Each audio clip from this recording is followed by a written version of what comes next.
Olá, alunos! Sejam todos muito bem-vindos à nossa aula online.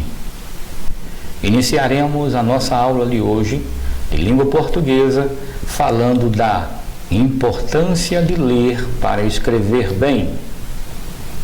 Vamos ao conteúdo.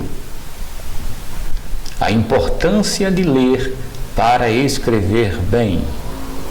Conhecer algumas letras da língua portuguesa em algumas décadas atrás era, com certeza, sinônimo de privilégio de poucos nessa época. Mas a verdade é que o mundo mudou, as coisas evoluíram e as oportunidades que eram para poucas pessoas passaram a ser para todas, pois a tecnologia evoluiu assustadoramente. As oportunidades de empregos aumentaram, assim também como as exigências para conquistá-los. Meu querido aluno, conhecer algumas ou até mesmo todas as letras do alfabeto não nos fazem um perito na gramática do Brasil. Saber ler vai muito mais além do que conhecer o alfabeto brasileiro. É por isso que estudar a língua pátria deve ser para todos os nativos um prazer, pois precisamos dela para se comunicar bem. O histórico do povo brasileiro é de não gostar de ler, mas isso não quer dizer que nós, o povo brasileiro, somos predestinados a nunca gostar de ler, pois também somos capazes de gostar de ir à escola e amar ler bons livros. Devemos procurar o melhor para nós mesmos. Você sabia que é comprovado que ler faz bem para a mente? Isso mesmo. A leitura é um dos mais eficazes exercícios para a mente. Quem tem o hábito de ler, além de fazer exercício para o cérebro, estará também crescendo intelectualmente. Isso sim, é matar 2 coelhos com apenas uma cacetada. Estratégia para gostar de ler. É fácil criar um hábito de ler. O ser humano é sempre tendencioso a gostar mais de uma coisa do que de outra. Eu, por exemplo, sou muito sistemático. Gosto muito de ciência. Então, tudo que me proporciona conhecimento científico, eu gosto de ler. Já a minha filha mais nova gosta de todas as histórias e películas japonesas. Ou seja, gosta de história em quadrinhos e filmes infantis japoneses. Observe, querido aluno, que foi através disso que criei o hábito de ler.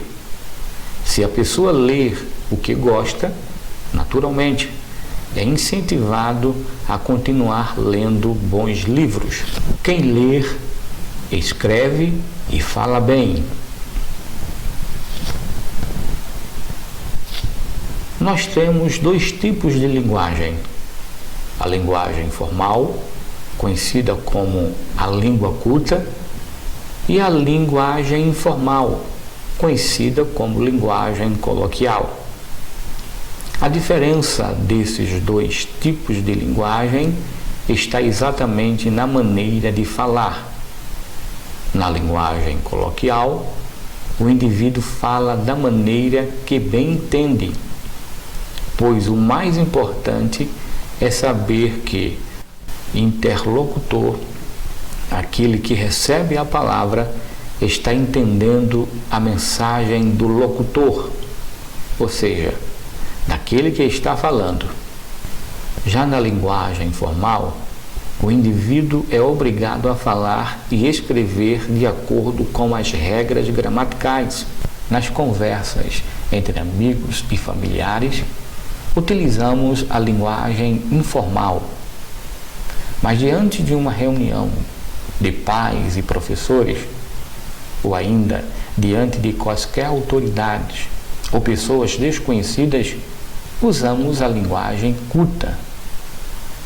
Enquanto na linguagem coloquial cada região fala de maneira diferenciada, na linguagem formal todos são obrigados a falarem do mesmo jeito, com exceção do sotaque, é claro.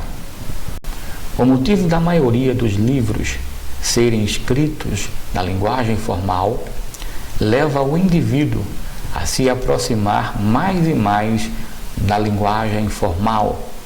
E enquanto mais se ler esses livros formais, mais capacidade intelectual o leitor adquire. Meu nobre aluno, você já deve ter percebido que ler bons livros nos fazem bem, tanto para a nossa vida mental, como também para a nossa vida intelectual. Bom, eu termino a nossa aula de hoje lhe indicando o livro Família, um presente de Deus. Esse livro é de minha autoria. Aqui me despeço. Até a próxima aula. Até o próximo vídeo.